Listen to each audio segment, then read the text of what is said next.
அன்புள்ள தலைவருக்கு இந்த தலைவர் எப்படைக்கு தலைவர், முப்படைக்கு தலைவரா?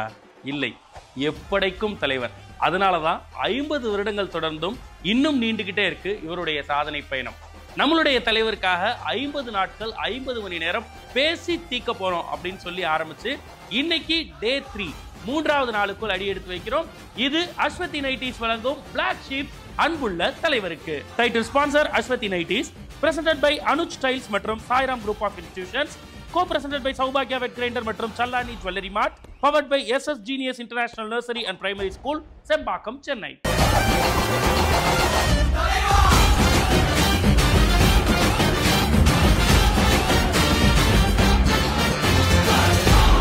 அது எப்படி இரு துருவங்களா இருக்கக்கூடியவங்க, சக போட்டியாளர்களா இருக்கக்கூடியவங்க நண்பர்களா இருக்க முடியும்? எஸ், நம்ம தலைவருக்கும் உலகநாயகக்குமான நட்பு அவங்களுக்குள்ள எப்படியெல்லாம் இருந்திருக்குன்ற சுவாரஸ்யமான தகவல்களை நம்ம கூட பகிர்ந்துக்க வராரு பாலான. இது எப்படி இருக்கு?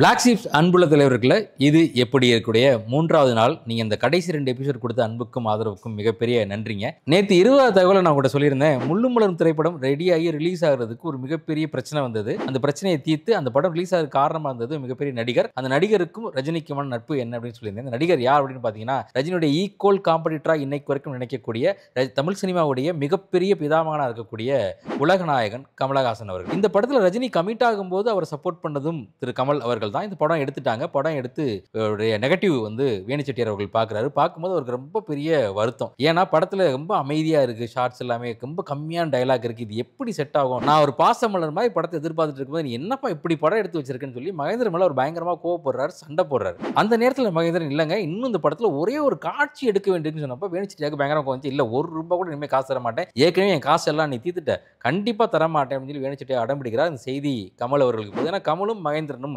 மிகச்சிறந்த நண்பர்கள். இது ரஜினி படமாக இருந்தாலும் கமல் மகேந்திரன் மேல கொண்ட அன்புனாலையும் ரஜினி மேல கொண்ட அன்புனாலையும் அந்த காட்சி எடுக்கிறதுக்கான செலவை நான் பார்த்துக்கிறேன்னு சொல்லி, அந்த காட்சி எந்த காட்சினா இன்னைக்கு நீங்க போய் பார்க்கலாம். செந்தாளம்பூவில் பாட்டுக்கு முன்னாடி ஒரு லீட் சீன் ஒன்று இருக்கும். அந்த லீட் சீனை எடுக்கிறதுக்கான காட்சிக்கான செலவை தான் கமல் அவர்கள் செய்ய அந்த ஷூட்டிங் நடந்து அந்த படம் ரிலீஸுக்கும் வருது. இந்த படம் இன்னைக்கு எவ்வளவு பெரிய படமா இருக்கு, மிகச்சிறந்த படமா இருக்குன்னு தெரியும். அப்படிப்பட்ட இடத்துல ரஜினிங்கிற நண்பனுக்காக, அந்த கலைக்காக கமல் நின்னாருங்க தான் சுவாரஸ்யமான செய்தி. அவங்க 2 பேருக்கு நட்பை பத்தி பேசுறதுக்கு நிறைய செய்திகள் இருக்கு. ஆனா 3 செய்திகளை மட்டும் 22வது தகவலா நான் உங்களுக்கு தரேன்.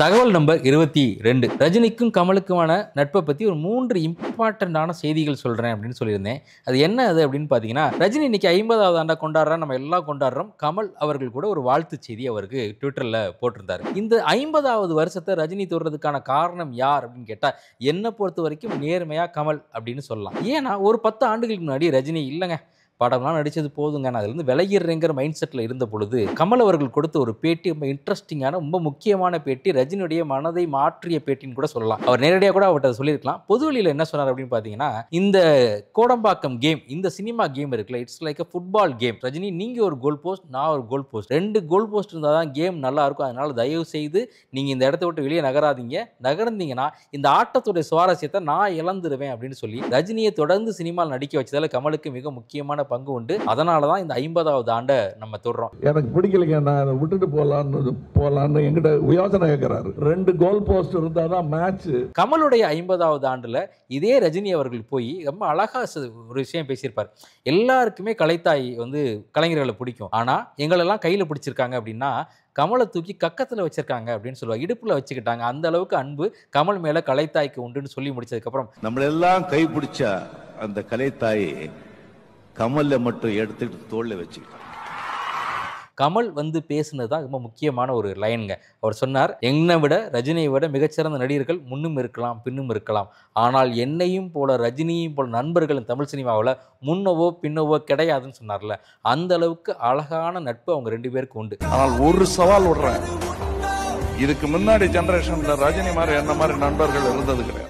3வது செய்தி என்ன அப்படின்னு பார்த்தீங்கன்னா, விகடனில் ஒரு நிகழ்ச்சி பண்ணுறாங்க, ப்ரெஸ் மீட். இப்போ நீங்கள் பார்த்தீங்கன்னா தெரியும், அந்த மேடையில் ஒரு கேள்வி கேட்குறாங்க, வாசகர்கள் கேள்வி கேட்பாங்க, அதுக்கு கமல் பதில் சொல்வார். அதில் ஒரு கேள்வி வருது, ரஜினியை பற்றி உங்களுடைய அபிப்பிராயம் என்ன அப்படின்னு கேட்டப்போ கமல் 2 வரியில் ரஜினியை பற்றி சொன்ன செய்தி ரொம்ப முக்கியமான செய்தி. முரண்பாடுகள் இருப்பதாலேயே எல்லோரையும் போன்றவர், உச்ச அந்தஸ்தில் இருக்கும் பொழுதும் சாதாரணமாய் வாழ தெரிந்த காரணத்தால் அவர் உன்னதமானவர் அப்படின்னு சொன்னார். அவருடைய எளிமையை அந்த அளவுக்கு புகழ்ந்து பேசியிருப்பார் கமல் அவர்கள். இந்த மரியாதை தான் 2 பேரும் பரஸ்பரமா வச்சிருக்காங்க. இன்னைக்கு வரைக்கும் அந்த மரியாதை இருக்கு. உச்சத்துல போனதுக்கு அப்புறம் எப்படி 2 பேர் இருக்கணுங்கிறதுக்கு கமலும் ரஜினியும் மிகப்பெரிய எடுத்துக்காட்டு. இந்த நேரத்துல கமல் நடிக்க வேண்டிய ஒரு படத்துல ரஜினி நடிச்சார். அது என்ன படம் அப்படிங்கிறதான் 23வது தகவல். தகவல் நம்பர் 23. கமல் நடிக்க வேண்டிய ஒரு திரைப்படத்தில் ரஜினி நடித்தார். என்ன படம் அப்படின்னு உங்கள் எல்லாருக்கும் தெரிஞ்ச திரைப்படம் தான். இந்த திரைப்படத்துக்கும் பிளாக் ஷீப்புக்கும் மிக நெருங்கிய சம்பந்தம் உண்டு. இந்த பிளாக் ஷீப் அப்படிங்கிற பேரே நாங்கள் அந்த படத்துலேருந்து கொண்டு வந்தது தான். அப்படிப்பட்ட பேர் கொடுத்த தலைவரை கொண்டாடணுங்கிறதா இந்த பிளாக் ஷீப்ஸ் அன்புள்ள தலைவருக்கு. அது என்ன படம் உங்களுக்கு எல்லாருக்கும் தெரிஞ்சிருக்கும். எந்திரன் திரைப்படம். இந்த திரைப்படத்தில் முதலாக நடிக்கிறதா இருந்தது வந்து கமல் அவர்கள் தான். அந்த வசீகரன் கேரக்டர் கமலும், இந்த சிட்டி கேரக்டர் ஷாருக்கானும், இந்த ஹீரோயின் ஐஸ்வர்யா ராய் பண்ணாங்களா அந்த கேரக்டர் பிரீத்தி ஜிந்தாவும் பண்ணுறதா தான் இருந்தது. அதுக்கப்புறம் சிச்சுவேஷன் மாறி சங்கர் அவர்கள் ரஜினி கிட்ட இந்த ப்ராஜெக்ட் வருது. சன் பிக்சர்ஸ் ப்ரொடியூஸ் பண்ணுறாங்க. எந்திரன் திரைப்படம் வெளியில் வருதுங்க. இந்த திரைப்படத்தோட பெருமைகள்னு பார்த்தா நிறைய விஷயங்களை பேசிகிட்டே இருக்கலாம். மிக முக்கியமாக பாம்பேயில் நடந்த ஆடியோ லான்ச்சில் தலைவர் பேசின அந்த ஸ்பீச், இன்றைக்கும் ஆடியோ லான்ச் ஸ்பீச் நம்ம வெயிட் பண்ணுறோம்ல, அந்த ஸ்பீச் மறக்கவே முடியாது. என்ன ஸ்பீச்னு பார்த்தீங்கன்னா, இந்த படத்தில் நான் ஏன் ஐஸ்வர்யா காஸ்ட் பண்ணுறேங்கிற காரணத்தை சொல்லியிருப்பார். இந்த படம் இல்லைங்க, சந்திரமுகியில் ஆரம்பித்து படையப்பால் ஆரம்பித்து எப்போ பார்த்தாலும் இந்த கிழமை ஏன் ஐஸ்வர்யா கேட்குறான் அப்படின்னு சொல்லி அந்த காரணத்தை சொல்லுவார். ஒருவேளை நீலாம்பரி இடத்துல ஐஸ்வர்யா இருந்து அந்த ஊஞ்சல் சீனில் கால் மேலே கால் போட்டு உட்காந்துருந்தா எப்படி இருந்திருக்கும். சந்திரமுகியில் ஜோதிகா கேட்கல, அதனால தான் நான் ஐஸ்வர்யா கேட்டேன். அப்படி அவர் இந்த படத்து ஷூட்டிங் அப்போ அவர் பெங்களூர் போகிறார். பெங்களூரில் ஒரு வீட்டு பக்கத்தில் இன்னொரு ரிலேட்டிவ் ஃபேமிலி, அந்த ரிலேட்டிவ் ஃபேமிலி ஒரு மார்வாடி ஃபேமிலி, ஹிந்தி ஃபேமிலி. ஒரு ரஜினி போனோடனே ரஜினி சொல்கிறாங்க இந்த மாதிரி தமிழில் நடிக்கிறவனே என்ன படம் பண்ணுறாரு அப்படின்னு கேட்டோடனே சொல்கிறாங்க, ஓகே படத்தில் ஹீரோயின் யார் அப்படின்னு கேட்டோன்னா ஐஸ்வர்யா ராய் அப்படின்னு சொல்லி ரஜினி சொன்னோடனே, ஐஸ்வர்யா ஏன் அவங்களுக்கு எதுவும் பிரச்சனையா அப்படின்னு சொல்லி கேட்டாங்களாம். ஏன்னா இவர் கிழமை அப்படின்னு சொல்லி. அதை இவ்வளோ வெளிப்படையாக இவ்வளோ பெரிய ஹீரோ அந்தஸ்தில் இருந்து அவங்க என்ன அப்படி கேட்டாங்கிறத ஒரு மேடையில் வெளிப்படுத்துறது இல்லை, அதுதான் ரஜினியுடைய உச்சம் அப்படின்னு சொல்லலாம். இந்த சிம்பிளிசிட்டியை தான் கமல் அவர்களும் பாராட்டினார். अभी एक पिक्चर काम कर रहा हूँ. अच्छा कौन सी picture? Robo. Aishwarya Rai heroine. Hero को मैं हीरो. अरे क्या होगा यार ऐश्वर्या राय जी को. அதே போல் இந்த படத்துடைய பாடல்கள் மிகப்பெரிய ஹிட்டு. ஐடியூன் அப்படின்னு நம்ம இன்றைக்கி பேசுகிறோம்ல, அந்த ஐடியூனுடைய டாப் லிஸ்ட்டில் வந்த முதல் திரைப்படம் எந்திரன் திரைப்படம் தான். அதே போல் ஹையஸ்ட் ஃபாரின் பிரிண்ட் போன திரைப்படமும் எந்திரன் திரைப்படம் தான். அரிமா அரிமா பாட்டில் 100 ரஜினி, ஒரு ரஜினினாலே எவ்வளோ கொண்டாட்டமாக இருக்கும். 1000 அரிமான் வைரமுத்து எழுத 100 ரஜினி ஸ்க்ரீனில் பார்க்கவே அவ்வளோ பிரம்மாண்டமாக இருக்கும். அப்படிப்பட்ட பெருமைகள் கொண்ட திரைப்படம் தான் இந்த எந்திரன் திரைப்படம்.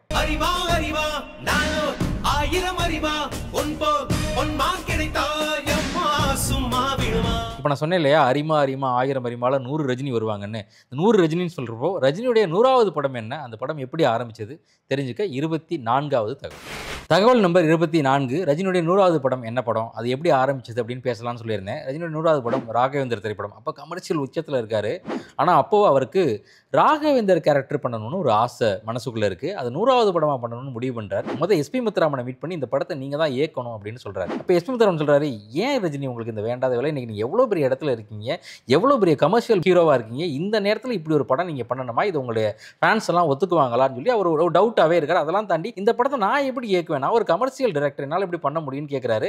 இல்லை சார் நான் பேசுகிறேன் அப்படின்னு சொல்லிட்டு நேராக கேபியை போய் மீட் பண்ணி, சார் நீங்கள் தான் அதை ப்ரொடியூஸ் பண்ணணும், எஸ்பிஎம் சார் தான் அதை டைரக்ட் பண்ணணும், என்ன செய்வீங்களோ தெரியாதுன்னு சொல்லிட்டாரு. இப்போ கேபி எஸ்பிஎம்மை கூப்பிட்டு, உனக்கு என்ன பிரச்சனை, 2 பிரச்சனை, ஒன்று நான் பணம் போடுறேன், பணம் போயிருமோ நீ நினச்சா நீ கவலைப்பட வேணாம், பணம் போனாலும் பரவாயில்ல, இது ரஜினிக்காக, ஏன் ரஜினிக்காக நான் பண்ணுற படம் அப்படின்னு சொல்கிறாரு.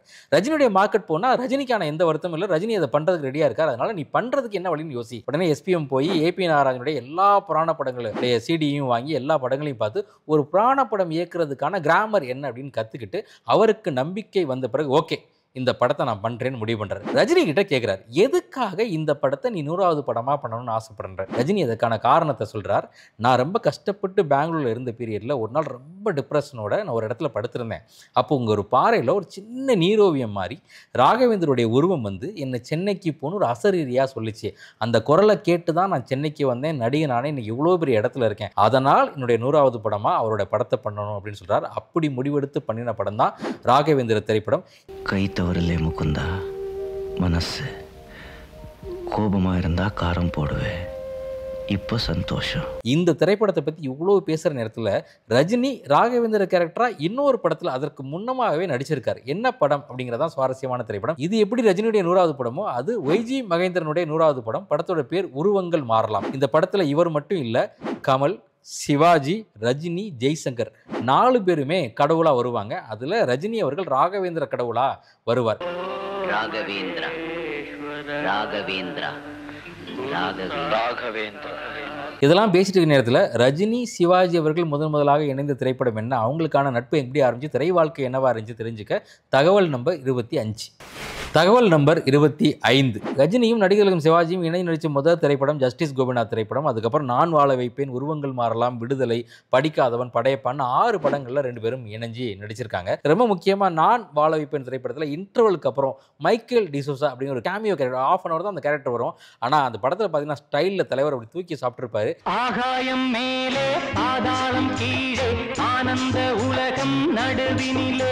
ஸ்டைலோடைய ஐக்கானா, நான் எப்போ ரஜினி நம்ம பாராட்டினாலும் ரஜினி டக்குன்னு சொல்ற பதில் நான் இல்லைங்க ஸ்டைல் ஐக்கான், நடிகர் திலகம் சிவாஜி தான் ஸ்டைல் ஐக்கான் அப்படின்னு சொல்லுவார். அவர் நடந்து அவர் சிகரெட் பிடிக்க ஸ்டைல்லாம் பார்த்து தான் நான் கற்றுக்கிட்டேன் அப்படின்னு சொல்லி எப்போவுமே இந்த ஸ்டைல் ஐக்கானுங்கிற அந்த பட்டத்தை எனக்கு இல்லை நடிகர் திலகத்துக்கு கொடுங்க அப்படின்னு சொல்லுவாங்க. அந்த அளவுக்கு அவர் மேலே மிகப்பெரிய மரியாதை உண்டு. அந்த மரியாதை நீங்கள் எங்கே திரையில பார்க்கலாம்னு பார்த்தீங்கன்னா, படிக்காதவன் திரைப்படத்தில் அண்ணன் தம்பியா 2 பேரும் நடிச்சிருப்பாங்க. அவர் அண்ணன் கேரக்டர் பண்ணியிருப்பாரு. அண்ணன்னா அப்பா அளவுக்கு வயசுள்ள ஒரு அண்ணன் அப்படின்னு வச்சுக்கலாம், மிகப்பெரிய மூத்தவர் அப்படின்னு சொல்லி. நீங்கள் படத்தில் பார்த்தீங்கன்னா ஒரு மிகப்பெரிய பணிவு காட்டியிருப்பார். அந்த கேரக்டருக்கான பணிவு மட்டும் அல்ல, அது சிவாஜிங்கிற நடிகனுக்கான பணிவாகவும் பார்க்கலாம். ரஜினி அப்படிதான், அவ்வளோ கைகட்டி நிற்பார், அவ்வளோ பணிவாக இருப்பார். அந்த பணிவை திரையிலையும் காட்டியிருப்பார். ராஜா, இந்த கல்யாணத்துக்கு நான் வருவனோ மாட்டணும்னு நினைச்சிருப்பேன்ல, தாடு டயத்துக்கு வந்துட்டேன் பாத்தியா. நீங்க வர வரைக்கும் இந்த கல்யாணத்தை நடத்த விட்டுருக்க மாட்டேன். அந்த பெருமை தான் சிவாஜி பேர்ல விருது விஜய் டிவி அறிவிச்சப்போ முதலாக அந்த விருது ரஜினிக்கு போய் சேர்ந்தது. அந்த அளவுக்கு நடிகர் திலகம் மேல மிகப்பெரிய மரியாதை கொண்டிருந்த ரஜினி. அதனால தான் விஜய் அவார்ட்ஸ் பண்ணும்பொழுது சிவாஜி பேர்ல ஒரு விருது உருவாக்கி அந்த விருதை ரஜினிக்கு கொடுத்து அந்த விருதுக்கு மிகப்பெரிய பெருமை சேர்த்தாங்க. அந்த அளவுக்கு ரஜினிக்கும் சிவாஜிக்குமான பந்தம் இணைவறியாத பந்தம் அப்படின்னு சொல்லலாம். அதனால தான் அவருடைய கடைசி திரைப்படமா பூப்பறிக்க வருகிற படம் வெளிவந்தாலும் கூட படையப்பா தான் அவருடைய கடைசி திரைப்படமாக இன்னைக்கும் நம்முடைய கவனத்தில் இருக்கு. படையப்பா திரைப்படத்தில் அவர் சொல்லுவார், இனிமே எல்லாம் நீ தான் பார்த்துக்க அப்படின்னு டயலாக் இருக்கும். அது அவர் திரைக்காக சொன்னது மட்டும் இல்லை, திரை உலகத்துக்காக சேர்த்து சொன்னது அப்படின்னு தான் பார்க்கணும். அந்த அளவுக்கு நடிகர் திலகம் சிவாஜி அவர்களுக்கு ரஜினி மேலே மிகப்பெரிய அன்பு உண்டுங்க. இந்த படிக்காதவன் படம் பற்றி பேசிட்டு இருந்தனால ஒரு சுவாரஸ்யமான இன்னொரு செய்தி உங்களுக்கு சொல்கிறேன். இந்த படத்தில் நம்ம எல்லாருக்கும் ரொம்ப பிடிச்ச ரொம்ப ஃபேமஸான ஒரு பாட்டு தெரியும், ஊரை தெரிஞ்சுக்கிட்டேன் அப்படிங்கிற பாட்டு. இந்த பாட்டு முதல்ல படத்தில் கிடையாதுங்க, கடைசியாக தான் அந்த பாட்டு சேர்க்கப்படுது. அப்போ ரஜினி என்னங்க எனக்கு டைம் இல்லைங்க, எனக்கு உண்மையாக கால் ஷீட் டேட்டே இல்லைன்னு சொல்லப்போ, இல்லை நீங்கள் ஒரே ஒரு நைட்டு கொடுங்க நாங்கள் ஷூட் பண்ணிக்கிறோம், இந்த பாட்டு பெரிய அளவில் நிற்கும்னு சொல்லி இந்த படத்துடைய இயக்குனர் ராஜசேகர் அவரை கன்வின்ஸ் பண்ணி ஷூட் பண்ணப்பட்ட பாட்டு தான் இந்த பாட்டு.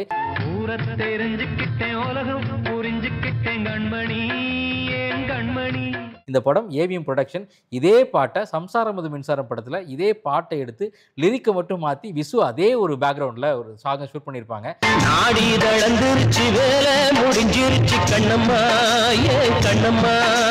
இவ்வளோ சுவாரஸ்யமான செய்திகளுக்கு நடுவில் இந்த படத்தில் இன்னொரு பாட்டு, கார் அப்படி மேலே ஏறும், கடலில் போகும், கோபுரத்தில் ஏறும், கட்டடத்து மேலே ஏறும், அந்த பாட்டெலாம் நீங்கள் பார்த்துருப்பீங்க, கிராஃபிக்ஸில் பின்னிருப்பாங்க.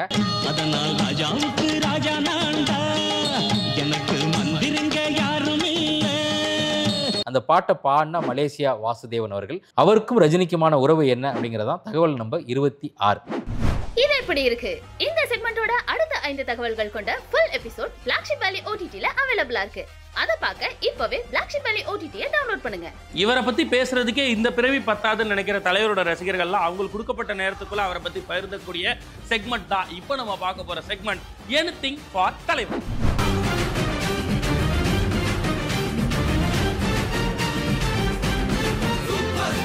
சார், எனக்கு கருத்து தெரிஞ்சது நான் ரஜினி சார் ஃபேன் தான். ஸ்டைல் வந்து குறையாமல் இருக்குது, அது ஆச்சரியமாக இருக்குது. எனக்கு வேர்ல்டு லெவலில் யாருன்னா அது மாதிரி இருக்காங்களான்னு தெரியல.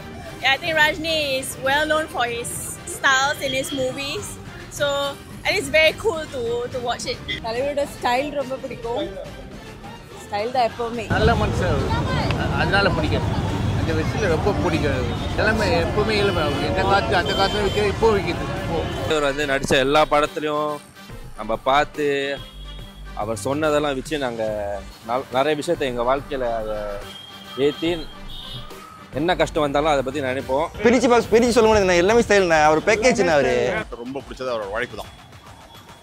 75 வயசு அப்படின்னு பார்த்தா தெரியல, இந்த வயசுலேயே அவங்க ரிட்டையர் ஆகிடலாமா பண்ணலாமா. 75 இயர்ஸில் அவர் அவ்வளோ ஃபிட்டாக இருக்காரு, அவரும் மெனக்கிடுறாரு, அதுக்காக உழைக்கிறாரு. அதனால அது வந்து தெரியுது ஸ்க்ரீன். ஆன் ஸ்க்ரீனில் வந்து அவரோட பெர்ஃபார்மன்ஸ், அதாவது அந்த ரஜினிகாந்த் அந்த காந்தம், அந்த ஈர்க்கு சக்தி தான் அது. இப்போ வரைக்குமே அது அப்படியே தான் இருக்குது. நம்ம அட்ராக்ட் பண்ணுறதா இருக்கட்டும், ஆன் ஸ்க்ரீனில் வந்து அவரை மாதிரி யாருமே.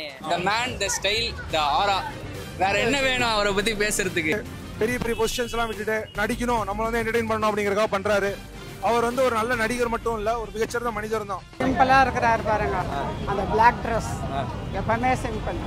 எவ்வளோ பணம் இருந்து ஆடம்பரமே இல்லாம ஃபைட்டா அமைதியா இருக்கிறாரு பாருங்க, அவ்வளோதான். ஒரு சிம்பிளான ஒரு வாட்ச், அவ்வளோதான். எப்படி சின்ன வயசுல இருந்தே பிடிக்கும், அது அப்படியே கிரேஸா இப்போ இவ்வளோ தூரம் வந்து அவர் மாதிரி செல்ஃப் மேடா இவ்வளோ பெரிய ஆளா இருக்காரு, பார்த்தாலே இன்ஸ்பைரிங்கா இருக்கு. முதல் 60 வரை தலைவர் ஃபேன் தான் எல்லாரும்.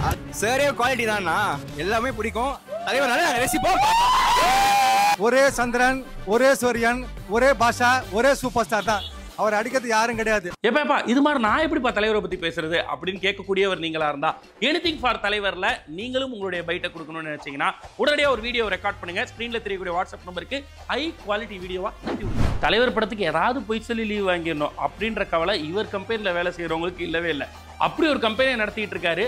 தலைவர் வழியில போறதுனால தன்னுடைய தொழிலாளர்களோட யூனிஃபார்மையே தானும் அணிஞ்சு வேலைக்கு போறாராம். வித்தியாசமா இருக்குல்ல? எஸ், தலைவர் வழியில போய் ஜெயிச்ச அந்த பிசினஸ் ஆண்டர்பிரனர் இன்னைக்கு நம்ம சந்திக்க போறவர் யாருன்னா யூனோ அக்வா கேர்னுடைய சிஇஓ திரு முகமது இஷாக். இது தலைவர் வழி.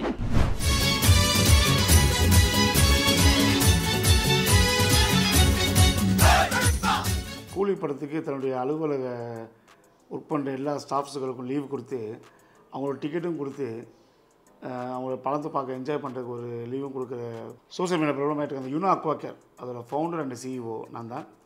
என்னுடைய பேர் முகமது இஷாக். எதனால் இது நான் பண்ணுறேன் வேறு ஒன்றும் கிடையாதுங்க.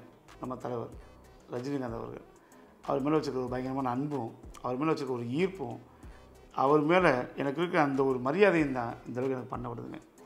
சிறு வயதிலிருந்தே அவர் படத்தை பார்த்து அவர் சொன்ன ஒவ்வொரு வார்த்தையும் கேட்டு வளர்ந்த அந்த ஒரு காரணத்தினால தான் இப்போ ஒரு நல்ல இடத்துல இறைவனை வச்சுருக்கான் அப்படின்னு நம்புகிறேங்க. உதாரணத்துக்கு 1984 நல்லவனுக்கு நல்லவன் அப்படின்னு ஒரு படம் வந்துச்சுங்க. அந்த படத்தில் ரஜினிகாந்த் சாதாரண மனிதராக இருந்து ஒரு மிகப்பெரிய ஒரு என்டர்பிரனர் ஆகுவார். அந்த என்டர்பிரனர் ஆகும்போது பார்த்தீங்க அப்படின்னா அவர் வந்து ஒரு அந்த ஃபேக்ட்ரிக்குள்ளே போவார். ஃபேக்ட்ரிக்குள்ளே போகும்போது தன்னுடைய ட்ரெஸ்ஸை கழட்டி வச்சுட்டு ஒரு ஃபேக்ட்ரி எம்ப்ளாயி வந்து எந்த ட்ரெஸ்ஸை போட்டிருப்பாங்களோ அதே ட்ரெஸ்ஸை தான் போடுவார். அதை தான் இப்போ வரைக்கும் நான் கடைப்பிடிச்சிட்ருக்கேன். என்னுடைய ஃபேக்ட்ரிக்குள்ளே வந்துட்டேன் அப்படின்னா அந்த ஃபேக்ட்ரி எம்ப்ளாயி போடுற ட்ரெஸ்ஸை தான் நானும் போட்டுட்ருக்கேன். ரொம்ப நாளாக எனக்கு ஒரு சந்தேகம் கேளுங்க. ஏன் சார் ஃபேக்ட்ரிக்குள்ளே போகிறப்போது மட்டும் காக்கி பேண்ட்டும் காக்கி ஷர்ட்டும் போடுறீங்க? நானும் தொழிலாளிங்கிறது மறந்துக்கூடாதுங்கிறதுக்காகத்தான். அந்த படத்தை மட்டும் இல்லாமல் விடுப்பயன் ஒரு படம் வந்துச்சுங்க. அந்த படத்தில் பார்த்தீங்க அப்படின்னா தலைவர் வந்து முதலாளி அப்படின்ற ஒரு டெஃபினேஷன் கொடுப்பாரு. நம்ம கம்பெனியின் முதல் தொழிலாளி தான் முதலாளி அப்படின்வாங்க. ஸோ நான் இந்த கம்பெனியோட முதல் தொழிலாளி தாங்க, வேறு எதுவும் கிடையாது. 2வது தொழிலாளி 3வது தொழிலாளின்னு சொல்லி இந்த கம்பெனியில் நிறைய தொழிலாளிகள் இருக்காங்க. தொழிலாளிகளோ ஒன்னா சேர்ந்து வேலை செய்யும். முதலாளிகளுடைய வேறு ரத்தமும் தொழிலாளிகளுடைய வேறு ரத்தமும் கலக்கணும். ஒவ்வொரு காலகட்டத்திலையும் தலைவரை பார்த்து இன்ஸ்பயர் ஆகி தலைவர் மாதிரி நம்ம வரணும். அவருடைய அதாவது ஏன்னா தலைவர் சும்மா வரல, ரொம்ப கஷ்டப்பட்டு ரொம்ப அடிபட்டு அவருடைய ஒவ்வொரு பேட்டியும் பார்த்துருக்கோம். அந்த கஷ்டங்கள் அடிபட்டு அந்த வர ஒரு காரணத்தினால தான் சின்ன சின்ன விஷயத்தையும் பார்த்து இப்போ இந்த அளவுக்கு வர முடியுது தலைவரால் அப்படின்னா அவர் கண்டிப்பாக நம்மளாலே வர முடியும் அப்படின்னு ஒரு காரணத்தினால தான் ஒவ்வொரு இடத்துலையும் தலைவரோட ஸ்பீச்சை கேட்டு ஒரு இடத்துக்கு வந்து நின்றுருக்கீங்க. ரொம்ப கஷ்டப்படுற ஃபேமிலி நான் வந்திருக்கேன். ஒரு இடத்துக்கு போயிட்டோம் நம்ம ரொம்ப கெத்தாக இருக்கணும் அப்படின்னு நிறைய பேர் நினைப்பாங்க. அதெல்லாம் கிடையாதுங்க. நீங்கள் ரொம்ப தலைவரோட ஒரு பேட்டில் சொல்லுவார், நீங்கள் ரொம்ப கெத்தாக இருந்து காலில் தூக்கி விடாதீங்க, காலில் நீங்கள் தூக்கி விட்டீங்க அப்படின்னா சட்டை பட்டன் பிஞ்சு போயிடும், நல்லா இருக்காது அப்படின்னுவார். தலைவர் வந்து பார்த்தீங்க அப்படின்னா அந்த அன்புக்கும் பாசத்துக்கும் அடிமை அப்படின்றத திணிச்சிக்கிட்டே இருப்பாருங்க. இப்போ வரைக்கும் எனக்கும் என்ன போல் இருக்கிற ஏகப்பட்ட தலைவர் ஃபேன் ஆகட்டும் எல்லாருமே வந்து அன்புக்கும் பாசத்துக்கும் அடிமைன்றதுல மாற்று கருத்தே இல்லைங்க. அன்பு காட்ட ஆள் இருந்தா இந்த உலகத்துல யாருமே அனாதே. முகமது இஷாக் அவர்கள் தலைவரை பத்தி பகிர்ந்துகிட்ட விஷயங்களை முழு வீடியோவை பார்க்க இப்பவே பிளாக்ஷிப் வேலி ஓடிடியை டவுன்லோட் பண்ணுங்க. தலைவருக்குள்ள இருக்க குழந்தைத்தனத்தை எல்லாருமே எப்பயுமே ரசிப்போம். அதே மாதிரி நம்ம வீட்டு குழந்தைகளுக்குள்ள இருக்க தலைவரை அதை ரசிக்கிறதுக்கான செக்மெண்ட் தான் குட்டி சூப்பர் ஸ்டார்.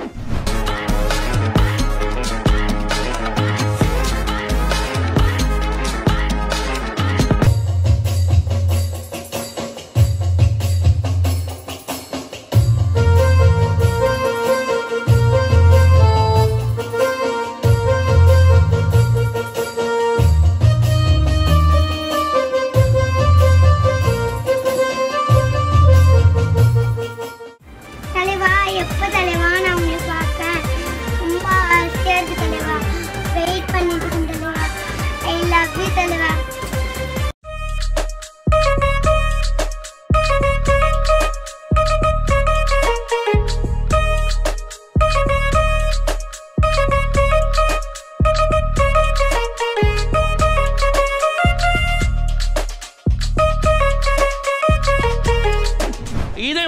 வீட்டில் இருக்கக்கூடிய குட்டீஸையும் சூப்பர் ஸ்டாருடைய டயலாக பேச வச்சோம், அவருடைய வேஷத்தை போட்டோம். ஏதோ ஒரு வகையில் ஒரு சின்ன ட்ரிபியூட் கொடுக்கணும் நீங்க ஆசைப்பட்டீங்கன்னா அவங்கள வீடியோ எடுத்து ஸ்க்ரீன்ல தெரியக்கூடிய இந்த வாட்ஸ்அப் நம்பருக்கு குவாலிட்டியான வீடியோவை அனுப்பி வைங்க.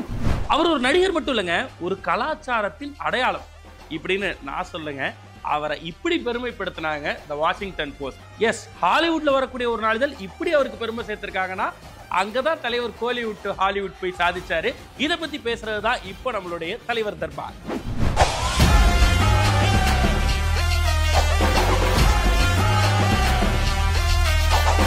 நாங்க வந்து பிளட் ஸ்டோன்னு ஒரு படம் ஹாலிவுட் ஃபர்ஸ்ட் வந்து இந்தியாவில் ஒரு நடிகர் ஆங்கில படத்துல நடிக்கிறாரு அப்படிங்கிற பெருமை முத யாருக்கு வந்ததுன்னா தலைவருக்கு மட்டும்தான். பிளட் ஸ்டோன் தான். அப்ப எங்களுக்கெல்லாம் எவ்வளவு பெருமையா இருந்தது, போஸ்ட் அடிச்சு கொண்டாடணும். அதுக்கு தலைவர் ஹேர் ஸ்டைல் எல்லாம் மாத்தினாரு. கண்டிப்பா மாத்தினாரு. ஊர்காவல் ஹேர் ஸ்டைல் மாத்த ஆரம்பிச்சாரு. ஊர்காவலன்னு ஒரு படம். ஒரு டைம் கொஞ்சம் பழைய ஹேர் ஸ்டைல் இருக்கும், ஒரு டைம் இந்த மாதிரி ஒரு மனோபாலா சார் தான் டைரக்ட் பண்ணது. ஊர்காவலாம் முத கொஞ்சம் ஹேர் ஸ்டைல் மாத்துறாரு. அப்புறம் நான் அடிமையில லைட்டா கொஞ்சம் சேஞ்ச் பண்ணியிருந்தேன், ப்ரௌனிஸ்லாம் அடிச்சு. ஊர்காவலாம் கொஞ்சம் ஏத்தி சீவா ஆரம்பிச்சு. அதுக்கப்புறம் வரிசையா எங்களுக்கு எல்லா ஹேர் ஸ்டைலும் இருந்து அப்படி அது இப்ப வரைக்கும் அவர் கொண்டாடிக்கிட்டு இருக்கிறதுனால நமக்கு அது தெரியும். உழைப்புனா சும்மா உழைப்பு, அந்த மாதிரி உழைப்பு என்னன்னாலும் சரி. அது ஒரு குப்பை கான்செப்டா இருந்தாலும் சரி, இவரால் தூக்கி நிறுத்த முடியும் அந்த படத்தை, தெரியுங்களா? ஏன்னா அப்படி வந்து ஒரு சின்ன கேரக்டர், வில்லன் கேரக்டர், அது இதுல தன்னால என்ன பண்ண முடியும்? அந்த டைலாக் வேரியேஷன், டைலாக் விடுறது, பேசுறது, அந்த ஸ்டைலு, வேகம், அதுல ஏதாவது ஒண்ணு பண்றது. அவசர அடி ரங்கா கொலை காட்ல இருக்க மவரை கொல்லாம விட மாட்டேன். நினைத்தாலே இணைக்கும் படத்துல வந்து அங்கங்க போர்ஷன் வருவாரு. அதுல ஓப்பனிங்ல வந்து கமல் சார் வந்து இன்ட்ரோடியூஸ் பண்ணுவாரு, இவ தீபக் அப்படின்னோடனே அந்த தீபக் கிட்டாரை வச்சு அவர் ரொட்டேட் பண்ணி அப்படின்னு முதல்ல தீபக்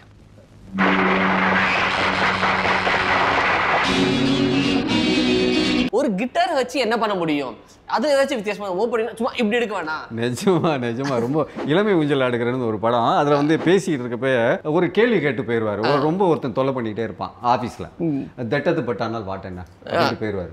அவனுக்கு ஒண்ணுமே புரியாது என்ன கேட்கிறாரு அப்படின்னு. தட்டுனா அது, பட்டுனா ஆனால், வாட்டுனா என்ன, தட்டது பட்டானால் வாட்டென்ன. இதெல்லாமே வந்து ஒரு இயக்குனரா அவரை முழுமை செஞ்சாங்களா, செதுக்குனாங்களா, இல்ல வந்து அவர் செதுக்கிறதுக்காக இந்த விஷயங்களை தன்னை முயற்சி எடுத்துக்கிட்டாரா அப்படின்னா கண்டிப்பா இவரோட இண்டிவிஜுவாலிட்டி. தலைவர் தர்பார்ல தலைவருடைய கோலிவுட் டு ஹாலிவுட் பயணத்தை பத்தி பேசின முழு வீடியோவை இப்பவே பார்க்க பிளாக்ஷிப் வேலி ஓடிடியை டவுன்லோட் பண்ணுங்க. ஒருத்தரால வசனம் எழுத முடியும், திரைக்கதை அமைக்க முடியும், படத்துக்கு துணை இயக்குனரா வேலை செய்ய முடியும், படத்துல நடிக்க முடியும், நடிச்சு ஜெயிக்க முடியும், ஜெயிச்சு உச்சாணி கொம்புல வந்து உட்கார முடியும் அப்படின்ற எல்லாத்துக்குமான உதாரணமா கான்டெம்பரரியா இருக்கக்கூடிய ஒரு நடிகர். இவருடைய வழி யாரோடதுன்னு பார்த்தா தலைவரோடதுன்னு சொல்றாரு. எஸ், அப்படிப்பட்ட ஒருத்தர் தான் ஃபேனா அவருடைய மொமெண்ட் நம்ம கூட ஷேர் பண்ணிக்கிறாரு. இது நானும் ஃபேன் தான்.